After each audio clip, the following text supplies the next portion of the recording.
제9강을 하도록 하겠습니다. 제목이 뭡니까? 현실 인식을 제대로 하라. 그런 제목입니다. 우리가 이렇게 살아가면서 현실을 제대로 인식한다고 하는 것은 굉장히 중요한 그런 그 문제. 나라도 그렇고, 그리고 개인도 그렇고, 또 어느 모임이든지 현실을 하나님 편에서 제대로 인식한다고 하는 것은 굉장히 중요한 그런 그 문제입니다. 그래서 하나님께서 우리가 그동안 에스겔 쓴 말씀을 8강까지 봤고 오늘 이제 제9강을 우리가 하게 되었는데 그동안 하나님께서 그 북이스라엘과 그리고 남유다가 하나님 앞에서 어떤 죄를 범했는지 한두 번 말씀하신 것이 아닙니다. 딱 한 번 말씀하시고 그친 것이 아니라 그들의 그 우상 숭배와 그리고 하나님과 사람 앞에서의 그런 그 교만함, 이러한 것들 때문에 그들이 심판을 받을 수밖에 없다는 그 이유를 아주 조목조목 하나님께서 그렇게 보여주시고 그렇게 또 말씀을 하셨습니다. 그러면은 이 정도로 충분할 것 같은데 오늘 이 말씀에 보면은 이번에는 직접 그 에스겔 선지자로 하여금 마치 장차 후에 그들이 바벨론의 침공을 받아서 그들이 포로로 끌려가는 그런 그 모습을 그 시연, 그러니까 이게 퍼포먼스를 그 하도록까지 이렇게 하시는 모습을 우리가 보게 되는데 왜 이렇게까지 하나님이 하시는가 하는 겁니다. 그것은 사실 그 구약의 말씀들을 보면은 한두 명의 선지자를 통해서 한두 번 이야기를 해서 그들이 바뀌었다면은 이렇게까지 하실 이유가 없고 북이스라엘이 망할 리가 없고 남유다가 망할 리가 이렇게 없었어요. 하나님은 끊임없이 그들이 잘못했음을 수많은 선지자들을 통해서 말씀하시고 말씀을 하시는데 이 사람들의 그 문제는 자기네들의 그 죄가 어떠한 죄인지 여기에 대한 분명한 현실 인식이 이렇게 없는 거예요. 자기 죄를 확실히 알아야 영적으로 분명한 현실 인식이 있어야 거기에 치유가 있고 거기에 변화가 이렇게 따라오는 건데 이 사람들은 이상하게 이렇게 수백 년 동안 수많은 선지자들이 목숨을 잃어가면서까지 이렇게 하나님의 심판의 말씀을 전했음에도 불구하고 이들에게 변화의 역사가 없는 것을 보게 돼요. 근데 하나님은 또 아픈 사랑으로 이들을 그렇다고 해서 또 버릴 수도 없잖아요. 그래서 오늘 다시 한번 에스겔 선지자를 통해서 또 말씀을 하시는 거예요. 제발 좀 현실을 똑바로 내 앞에서 인식하라라는 그런 그 하나님의 마음으로 말씀을 지금 하시는 겁니다. 자, 그러면은 이제 하나님께서 에스겔 선지자를 어떻게 꾸미셔서 어떤 모습을 이렇게 보여주십니까? 자, 3절의 말씀을 보면은요.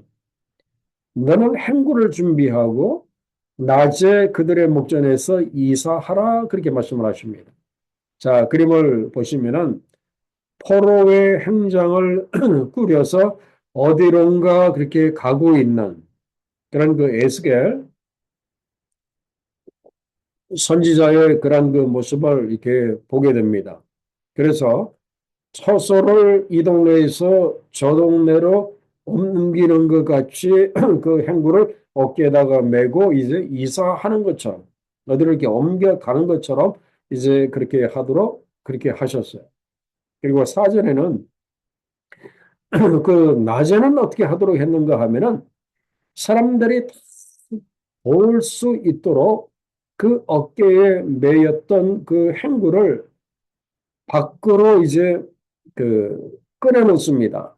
그 사람들이 이사할 때 보면은 자기 집안의 그 이삿짐들을 다 밖으로, 길 밖으로 꺼내놓지 않습니까?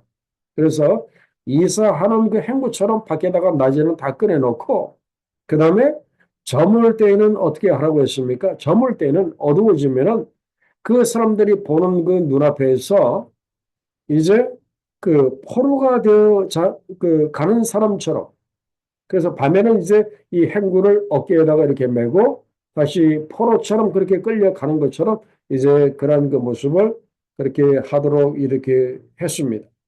그래서 하나님께서 에스겔 선지자에게 이렇게 포로의 행장, 이 바벨론에게 끌려가는 이런 그 모습을 이렇게 보여주신 것은 너희들이 곧 바벨론의 침공을 받아서 이렇게 될 거라는 것을 지금 보여주고 계시는 겁니다.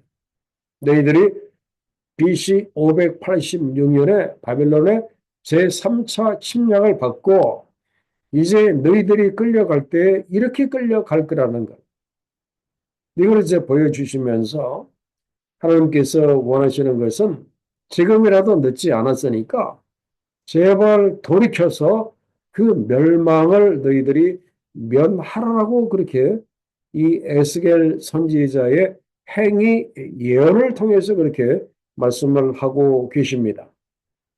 자, 그 하나님의 그 말씀을 우리가 어디에서 발견을 할 수 있는가 하면은 3절 하반절에서 하나님의 그 마음을 우리가 읽을 수가 있습니다. 거기에 보면은 비록 너희가 패역한 족속이라도 혹 생각이 있으리라.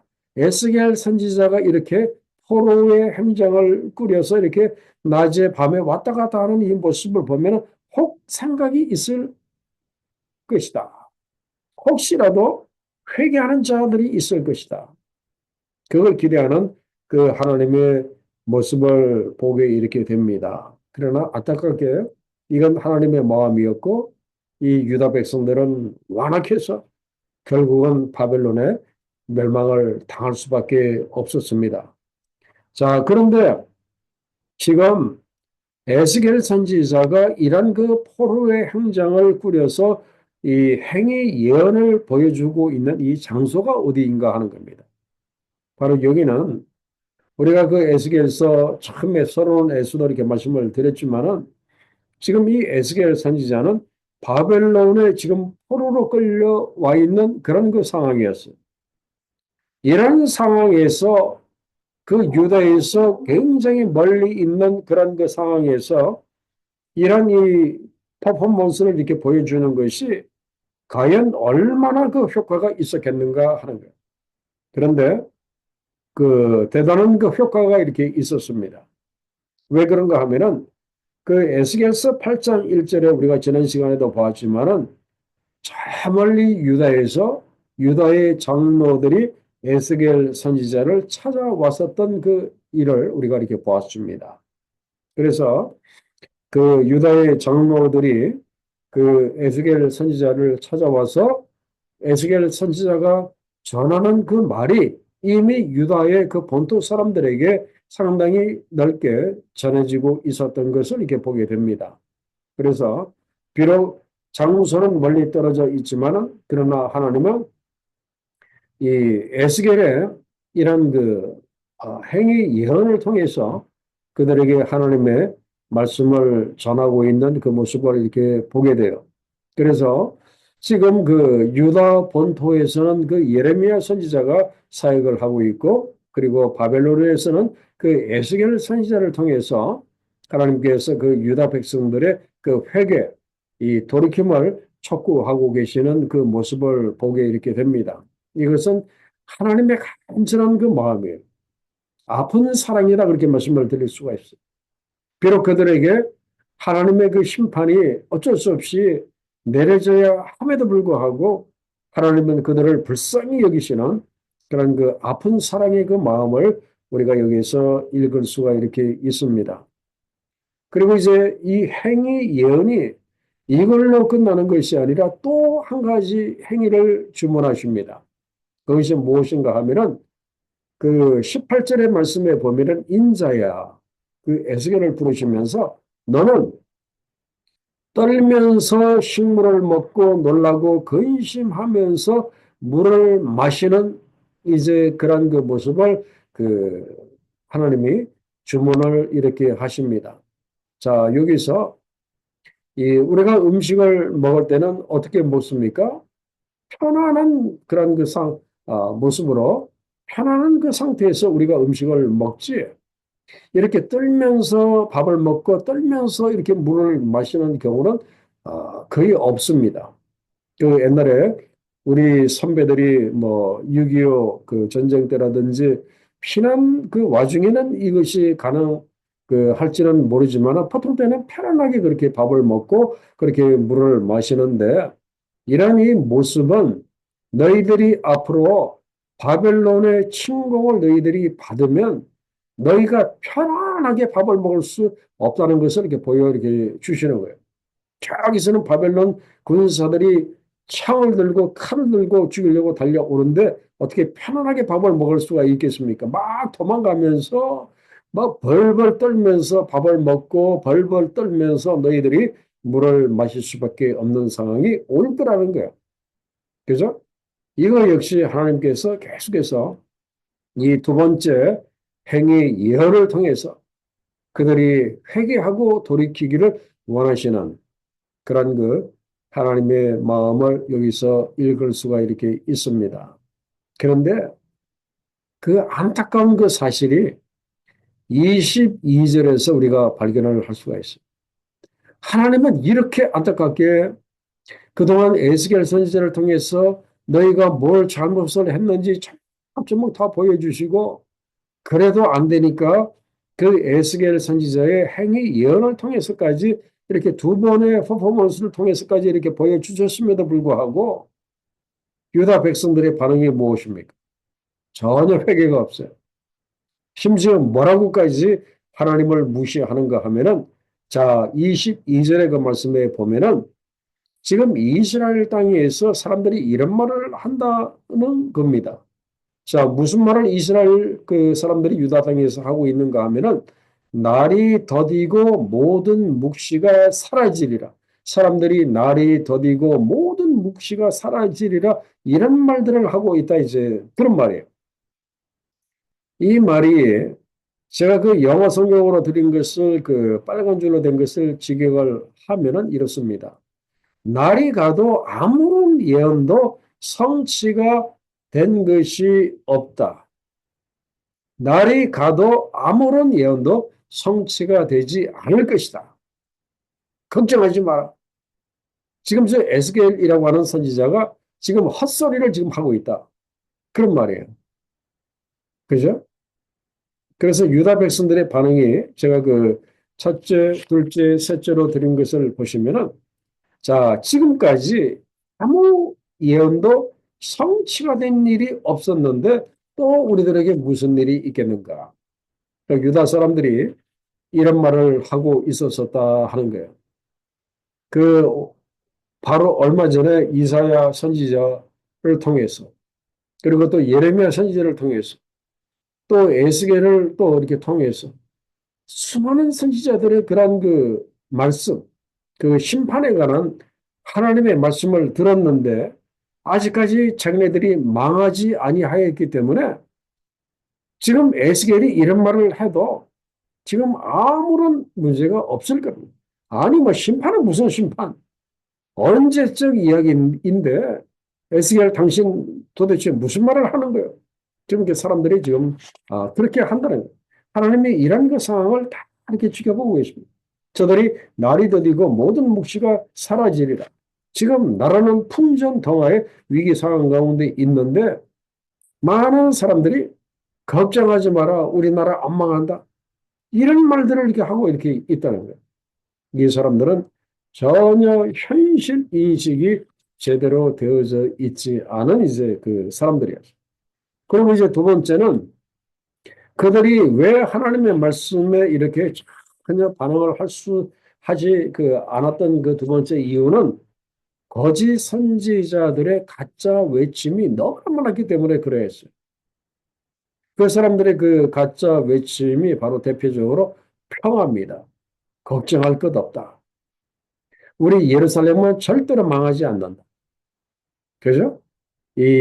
하도 이 가짜 외침이 너무나 많아가지고, 이 에스겔이라든지 이사야라든지 예레미야라든지 이런 그 선지자들의 진짜 외침을 이 사람들이 전혀 들으려고 이렇게 하지 않았어요. 참 이거는 이스라엘만의 문제뿐만 아니라 많은 그 나라와 이 시대 문제도 이것이 아닌가 그렇게 생각을 합니다. 뭐 아무 뭐 그런 그 예언도 성취된 일이 없는데 뭐 교회 다니는 뭐 사람들은 뭐 심판 그러는데 가인 심판이 있겠는가? 아니다. 뭐 우리는 뭐 계속 뭐 평안할 것이다. 이런 말들을 세상에서 이 거짓 선지자들이 이제 이런 말들을 이렇게 많이 한다. 그런 말. 그리고 세 번째, 이들이 하나님의 그 말씀에 이들이 이렇게 나올 수밖에 없었던 것은 세 번째 이유가 뭡니까? 그들에게 있어서 믿는 구석이 있었기 때문에 그러했다. 그런 말이에요. 그 당시에 남유다가 믿는 그 구석은 그 애굽이었습니다. 이집트였어요. 지금 그 바벨론이 강대국으로 지금 올라오기는 왔지만 그러나 이 애굽도 이집트도 만만치 않은 그 나라이기 때문에 그 애굽에서 우리들에게 원군을 보내줘서 우리를 지켜줄 것이다. 하는 이런 그 생각을 그들이 하고 이렇게 있었습니다. 이런 그 현실 인식이 그 올바른 거였습니까? 아니요. 전혀 이렇게 잘못된 그런 그 현실 인식이었고 애굽이 유다를 구해주지 못하였습니다. 그죠? 자, 그래서 하나님께서 그 사람들이 잘못된 현실 인식을 하고 있는 것을 분명히 아시고 하나님이 처방을 내리십니다. 처방을 내리시는데 참 안타깝게도 그 하나님의 그 처방은 심판이었습니다. 그 아픈 부위를 칼로 이렇게 도려내는 그런 그 남유다와 예루살렘의 멸망이라고 하는 그 썩은 부분을 칼로 이렇게 도려내는 그런 그 심판의 처방을 하나님이 내리시는데 무슨 말씀을 하시면서 내리시는가 하면은 자, 23절에 이렇게 보시면은 내가 하나님이 말씀하시면 내가 이 속담을 그치게 하시겠다고 이렇게 말씀을 하십니다. 그러면서 다시는 저들이 이스라엘 가운데서 이 속담을 입에 올리지 못하도록 내가 그렇게 하겠다. 다시는 입을 놀리지 못하도록 내가 그렇게 하겠다. 이 사람들은 날이 더디고 모든 묵시가 사라지리라. 하나님의 심판은 지금까지 이루어진 적도 없고 앞으로도 이루어지지 않을 것이다. 너희들이 그렇게 말을 하는데 너희가 진짜 그 바벨론의 그런 그 침공을 당해서 너희들 입에서 이 말이 쏙 사라지도록 내가 그렇게 하겠다고 그렇게 말씀을 하십니다. 그러면서 그 23절 하반절에 보면은 그들에게 이렇게 말씀하십니다. 날과 모든 묵시의 응함이 가까우니 하나님께서 심판하시기로 정하신 날짜와 그리고 심판에 관한 모든 묵시의 말씀의 그 응함 그것이 이루어질 날이 가까웠다. 이제 날이 되어서 그 예언이 성취가 될 것이다. 그래서 저들이 바벨론의 그 무시무시한 그런 그 심판을 그 침공을 받고 24절에 보면은 그들 중에 허탄 묵시나 그다음에 아첨하는 복술이 다시는 있지 못하게 될 것이다. 여기서 허탄한 묵시는 뭡니까? 그런 일은 없을 것이다. 하나님의 심판은 없을 것이다. 그렇게 말하는 이 허탄한 묵시가 없을 것이다. 그 다음에 또 이 아첨하는 복술이 뭡니까? 걱정하지 마라. 우리 절대로 바벨론에 우리가 끌려가지 않는다. 우리는 평화롭게 여기에서 이제 오래오래 살 거다 하는 이 아첨하는 복술. 그리고 허탄한 묵시. 절대로 그런 일이 없을 것이다. 어, 하는 그런 말이 쏙 들어가도록 내가 바벨론을 통해서 유다를 하나님께서 심판을 하시겠다. 그렇게 말씀을 하셨고 이 말씀 그대로 BC 586년에 그 남유다가 바벨론의 침공을 받고 예루살렘은 세상의 역사 중에 그렇게 비참할 정도로, 큰 비참한 역사 중에 하나일 정도로 그들이 먹을 것이 없어서 자기 자식을 이렇게 잡아먹고 다른 사람의 살을 그렇게 뜯어서 먹고 그리고 마실 물이 없어서 자기네들이 그 소변을 받아서 먹을 정도의 그런 그 무시무시한 그런 그 심판을 그들이 받았습니다. 왜 그렇습니까? 이유는 한 가지. 그들의 잘못된 현실 인식 때문에 그들이 비참한 이런 이 결과를 맞이하였다. 그런 말이에요. 그렇기 때문에 우리가 참 이 영적인 사람, 우리 그리스도인들에게 있어서 이 현실 인식이 얼마나 이렇게 중요한지 이렇게 모릅니다. 하나님은 지금 세상을 어떻게 바라보고 계시고, 어떻게 계획하시고, 어떻게 섭리하시고, 어떤 길로 이 세상을 이끌고 가시는지 이 분명한 그런 그 확실한 그런 그 현실 인식이 우리들에게 있어야 된다. 이제 그런 말씀이에요. 자, 그래서 제가 여기서 말씀드리고 싶은 것은 자, 우리들에게 있어서 그 신앙에 있어서 위기가 언제 찾아오는가 하는 거예요.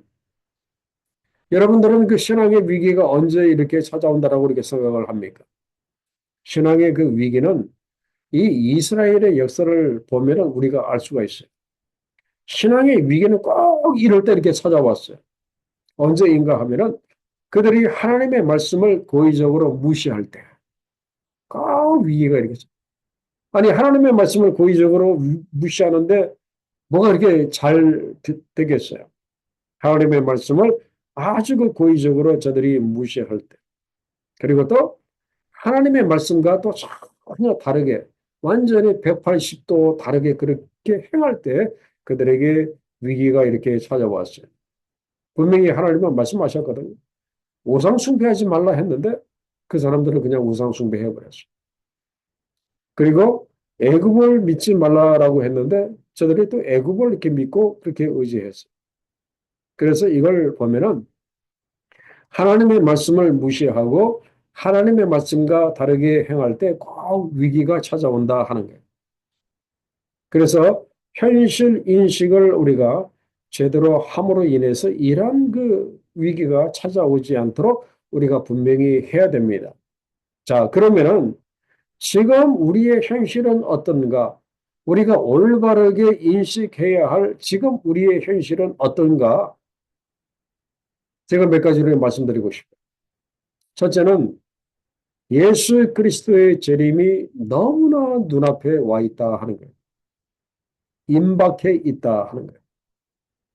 그리고 또한 환란이 임박해 있다 하는 거예요. 그래서 하나님이 원하시는 것은 우리가 영적으로 깨어 있기를 이렇게 원하신다. 그거예요. 그런데 우리 주변에는 아직도 그것이 멀었다고 말하는 사람들이 너무나 많은 것이 이렇게 문제입니다.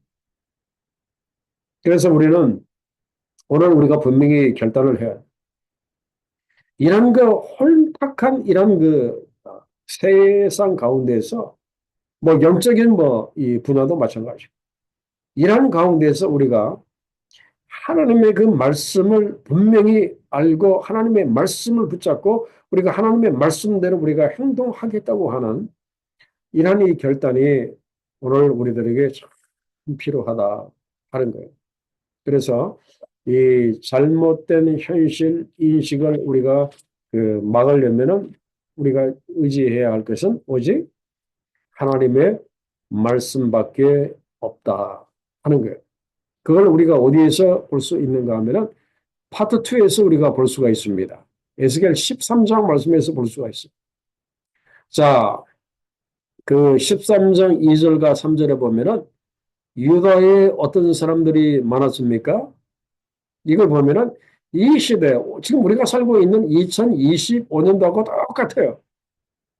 지금 이 시대 2025년도 이때 이렇게 보면은 어떤 사람들이 많은가 하면은 자, 2절 하반절에 보면은 자기 마음대로 예언하는 자들이 너무나 이렇게 많은 거예요.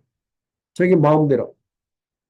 그리고 또 3절에 보면은 여호와의 말씀에 본 것 없이 자기 심령을 따라 예언하는 어리석은 선지자들이 너무나 있게 많은 거예요. 그죠? 하나님께 받은 말씀이 아니라 하나님이 성령으로 이제 이 감동하셔서 이렇게 적어주신 하나님의 그 말씀, 성경 말씀 말고 그 임의로 자기네들이 지어낸 말을 전하는 증거하는 자들이 너무나 이렇게 많다는 거예요. 그죠? 너무나 이렇게 많았다 하는 거예요. 이 사람들이 이사야 선지자 또 예레미야 에스겔 선지자가 어떻게든지 하나님의 말씀을 바로 전하려고 애를 많이 썼는데 훨씬 더 많은 이 가짜 선지자들이 성전을 완전히 장악하고 이렇게 있었어요. 그리고 종교 권력을 그들이 장악하고 있었기 때문에 그 백성들이 참 선지자들의 그 말을 들을 기회가 별로 없었었고 거짓 선지자들의 그 거짓말을 저들이 들을 수밖에 없었었다 하는 거예요. 그래서 우리가 생각을 우리가 분명히 알아야 할 것이 무엇인가 하면은 거짓 선지자들을 우리가 무엇으로 우리가 가려낼 수 있겠는가? 왜 그런가? 왜 이 질문이 나왔는가 하면은 우리가 거짓 선지자들을 분명히 가릴 줄 알아야 하기 때문에 그렇습니다. 우리가 거짓 선지자들을 분명히 우리가 가려내지 못하면은 우리가 저들의 말에 넘어갈 수밖에 없거든요. 그래서 2절에 보면은 인자야, 너는 이스라엘에 예언하는 선지자들에게 경고하여 예언을 하되 자기 마음대로 예언하는 자에게 말하기를 자 무엇을 들으라? 너희는 여호와의 말씀을 들으라. 그 말을 하라. 이제 그런 말씀입니다. 그래서 그 자기 마음대로 그 예언하는 그 자들에게 하나님이 하시는 말씀은 너희가 돌이키고 여호와 하나님의 말씀을 들으라라고 그렇게 말씀을 이렇게 하십니다. 자, 근데 이제 문제는 우리가 너무나 영적으로 이 혼탁한 이런 그 시대 가운데 이렇게 살다가 보니까 너무나 그 이단들이 극성을 이렇게 부리고 있으니까 그 옛날에 그 통일교 바람이 한번 싹 이렇게 불더니 또 이 이만희라든지 또 수많은 이 거짓 이런 그 이단들이 막 이러다가 이렇게 보니까 요즘 사람들이 참 선지자와 거짓 선지자 무엇이 참인지 무엇이 거짓인지 참 이걸 구분하기가 너무나 어렵다 하는 거예요. 그래서 하시는 말씀이 너희는 여호와의 말씀을 들으라 그렇게 말씀하십니다. 말씀으로 저들을 분간하라고 이렇게 말씀을 하십니다. 그죠? 그래서 이제 우리가 저 사람들이 하는 말이 자기네들이 지어서 하는 말인지 아니면 하나님의 말씀을 받아서 저 말을 하는지 분별을 하라고 했는데 자, 말씀으로 분별을 하라고 했는데 근데 우리가 또 말씀으로 우리가 분별하기 이것도 이렇게 어렵습니다. 그렇기 때문에 우리가 해야 할 일은 우리가 직접 하나님의 말씀을 제대로 우리가 배워야 한다 이제 그런 말씀입니다. 진리의 말씀이 무엇인지 우리가 제대로 배우고요. 그리고 하나님의 그 말씀 외에 우리가 제대로 이렇게 서고 그죠? 그렇게 함으로 인해서 우리가 그것을 분간할 수 있게 된다 하는 거예요. 우리가 하나님의 말씀을 직접 배우고 익히고 우리가 그 말씀 위에 우리가 서는 수밖에 없다 하는 거예요. 그죠?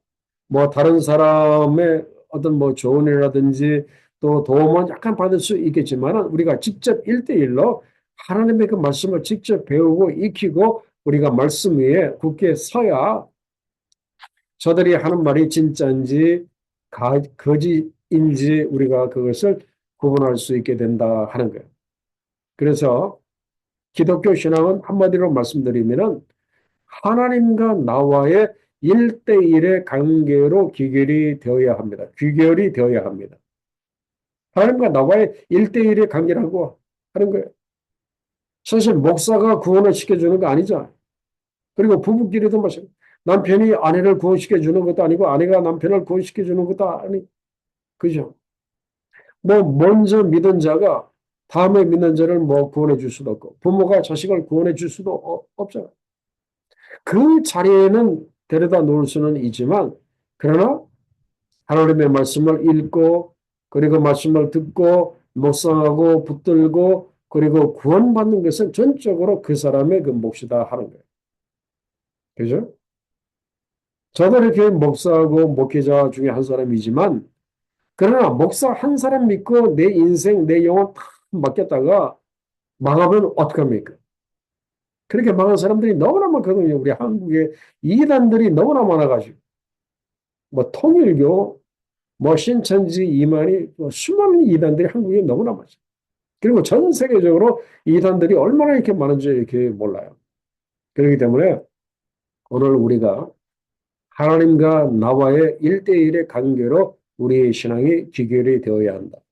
그러려면은 우리가 열심히 말씀과 기도로 우리가 하나님 앞에 나가는 수밖에 없습니다. 그죠? 자, 그 다음에 2번 문제를 보면은, 자, 거짓 선지자들은 무엇을 외칩니까? 그랬습니다. 자, 10절에서 다시 한번 말씀을 하십니다. 자, 이렇게 칠 것은 그렇게 말씀을 하시는데, 하나님께서 거짓 선지자들을 치실 것이다 말씀하시는데 왜 치시는가 하면은 그들이 내 백성, 하나님의 백성을 유혹을 해서 평강이 없으나 평강이 있다라고 그렇게 헛소리, 이 거짓 말을 이제 그들이 하고 있었었다 하는 말이에요. 지금은 위기 상황인데, 곧 BC 586년에 바벨론의 침공, 3차 침공을 받아가지고 완전히 망할 날이 이제 가까이 왔는데 괜찮다고 이야기하고 평강이 없는데 평강이 있다라고 이제 그들이 이야기를 했다. 이제 그런 말이에요. 그죠? 참 이것이 이렇게 뭔지. 평강이 없으나 평강이 있다 합니다. 이 거짓 선지자들이 현실 인식이 잘못됐고 또 백성들은 이 거짓 선지자들의 이 잘못된 현실 인식을 또 분간할 수가 없으니까 저들의 하는 말에 저들이 넘어갈 수밖에 이렇게 없었었다 하는 겁니다. 그렇기 때문에 오늘 우리들에게 필요한 것이 무엇인가 하면은 그 하나님의 말씀과 그리고 세상의 흐름 속에서 그 사이에서 우리가 이 균형을 잃지 않는 것이 굉장히 이렇게 중요합니다. 그래서 아주 유명한 신학자고 그리고 유명한 신학자 중에 한 사람이 칼바르트라고 하는 아주 유명한 신학자가 있습니다. 이 사람이 지은 뭐 조직신학책도 우리 한국말로 이렇게 번역이 돼서 우리 한국에도 많이 있는데 이 사람이 이런 말을 했어요. 한 손에는 신문을 한 손에는 성경을 들고 신앙생활을 하라라고 그렇게 이야기를 했어요. 그래서 이것이 무엇인가 하면은 이 시대 신자라고 한다면은 시대의 흐름을 보는 눈을 가져야 거짓 선지자들에게 속지 않을 수 있다. 이제 그런 말이에요. 그래서 우리는 그 두 가지를 가져야 됩니다. 한 손에는 성경을 들고 하나님께서 이 시대를 어떻게 지금 섭리하고 이끌어 가고 계시는지를 알고 또 한 손에는 시대의 흐름을 볼 수 있는 이 영적인 눈을 가지고 전체적으로 하나님께서 이 시대를 어떻게 지금 섭리하고 계시는지, 이 시대가 어떻게 돌아가고 있는지 그것을 정확하게 볼 수 있는 이런 영적인 이런 눈을 가져야 한다 하는 거예요. 그런데 에스겔 선지자를 통해서 이 말씀을 하실 때에는 이 유다에 이런 것들이 전혀 없었어요. 온통 거짓 예언들. 평강이 없는데 평강이 있다 하고 절대로 하나님의 심판이 임하지 않는다. 그런 엉뚱한 말들이 유다 가운데 충만 했어요. 그러다가 보니까 저들이 하나님의 심판, 예비하신 심판을 받을 수밖에 없었고 그 다음에 또 한 가지는 무엇인가 하면은 자 3번 문제를 보면은 그 당시에 남유다의 거짓 선지자들 그러니까 거짓 영적인 지도자들 이들의 문제 때문에 뭐 유다가 망했다고 볼 수도 이렇게 있습니다. 이게 사실은 유다의 영적인 지도자들이 제대로 했더라면 이렇게 되겠어요. 저들이 더 이렇게 더 그렇게 타락하고 더 그러다가 이렇게 보니까 그 유다가 심판을 당할 수밖에 없었는데 그들이 일 처리를 어떻게 했다고 했습니까? 한마디로 말씀드리면 미봉책이었다 그런 말이에요. 그냥 덮어두기만 그렇게 했다 그런 말이에요.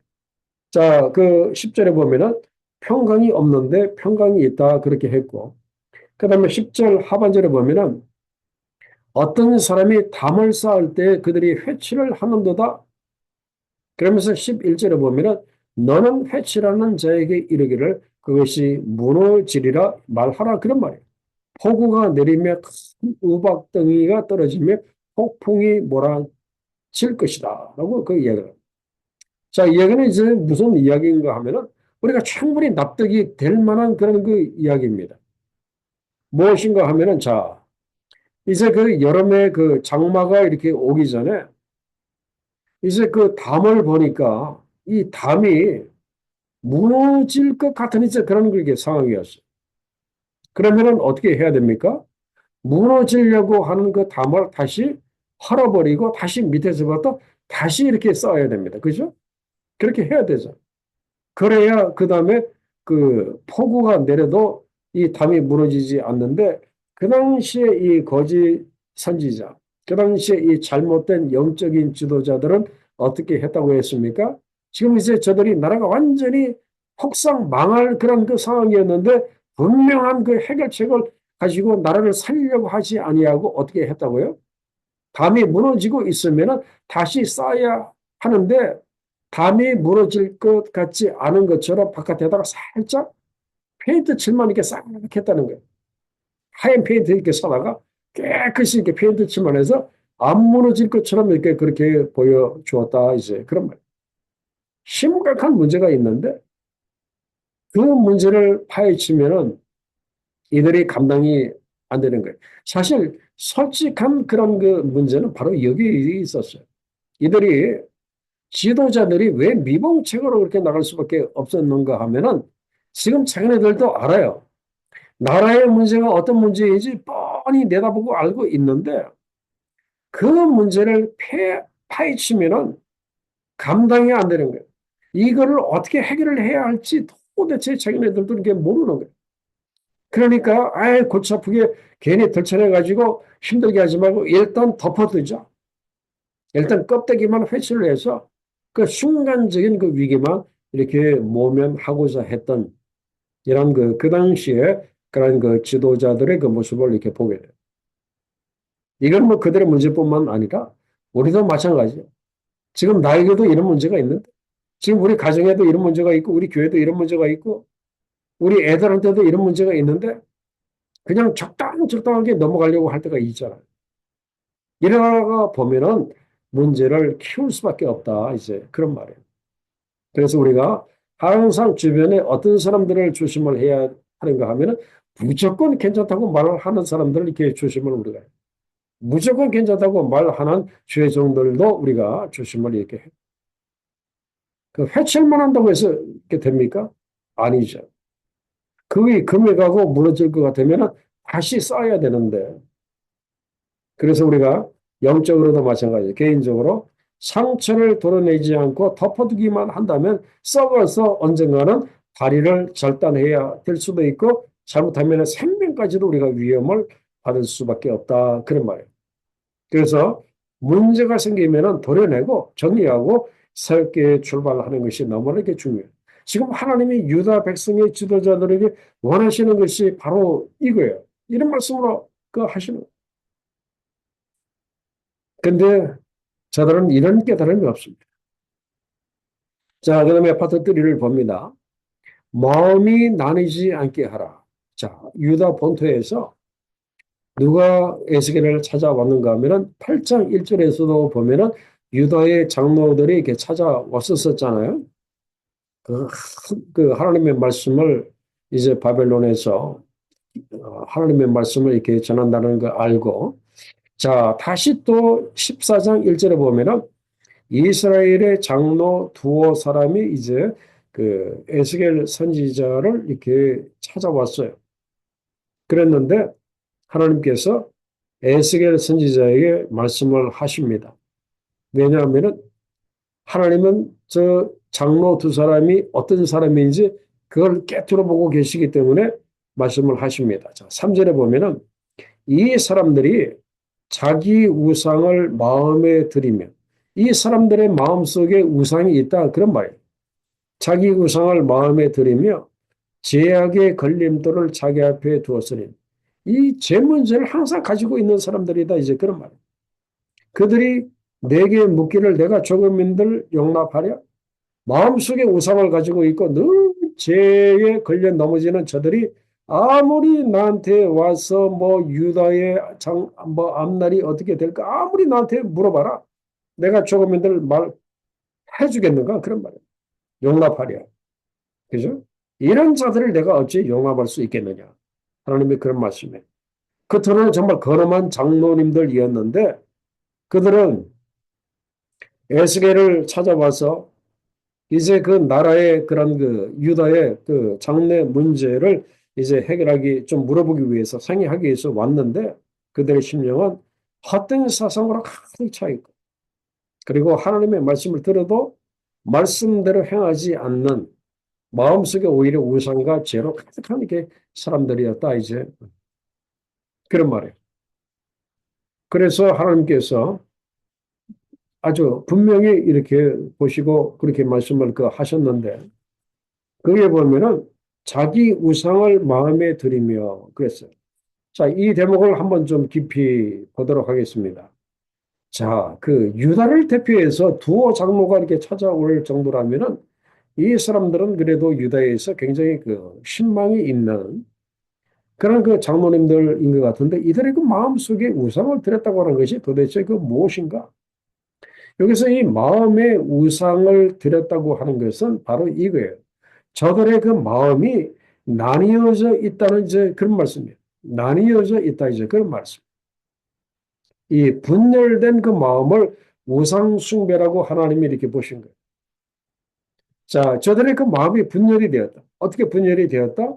저들의 그 마음 속에는 하나님도 계시고, 저들의 그 마음 속에는 우상도 있고, 저들의 마음 속에는 하나님도 계시고, 바벨론도 있고, 그리고 애국도 이렇게 있고, 그리고 저들의 마음속에는 하나님도 계시고, 그리고 부귀 영화도 있고, 그리고 물질도 이렇게 자리 잡고 있고, 저들의 마음이 온전히 한 갈래로 하나로 하나님을 향하지 아니하고, 저들의 마음이 서너 갈래로 이렇게 분열이 되어져 있었다. 복잡하게 여러 갈래로 나뉘어져 있었었다 하는 거예요.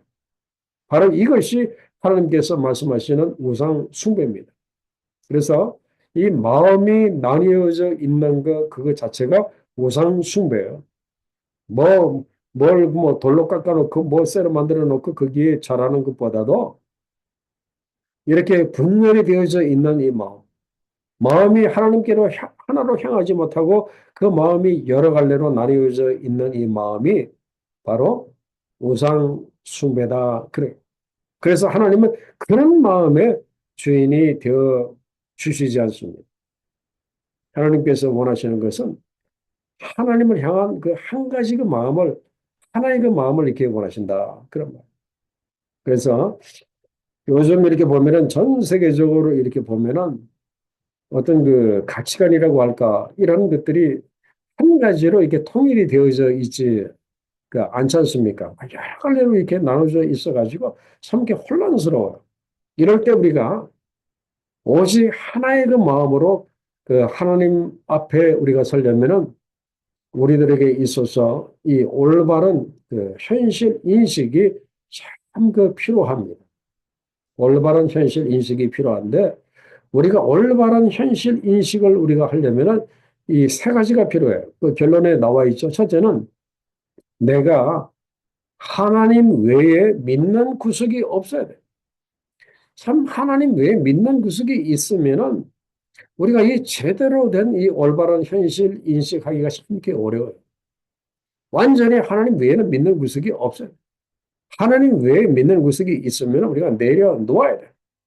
그리고 두 번째는 늘 깨어서 우리가 기도해야. 늘 깨어서. 참 이것도 중요하고. 그리고 세 번째는 뭡니까?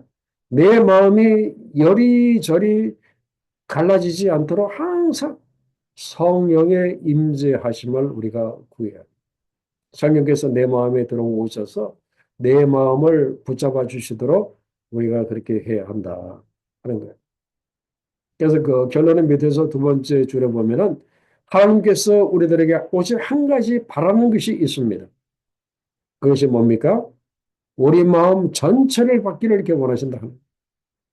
우리 마음이 여러 갈래로 갈라져 있는 그런 그 마음을 그 마음이 아니라 우리 마음 전체를 받기를 이렇게 원하신다. 이제 그런 말이에요. 그래서 오늘 전체적으로 큰 그 주제가 바로 이겁니다. 올바른 현실 인식을 우리가 해야 한다. 그래서 이걸 하기 위해서 우리가 말씀과 기도에 우리가 참모하고요. 그리고 그 하나님 앞에서 이 성령의 충만함, 그 인도하심을 우리가 구하면서 우리가 이 갈라진 마음이 아니라 오직 내 마음을 하나님 이렇게 모아가지고 나를 그토록 그렇게 사랑하시는 아버지 하나님께 이렇게 드리고자 하는 참 이런 그 모습이 오늘 우리들에게 이렇게 필요해요.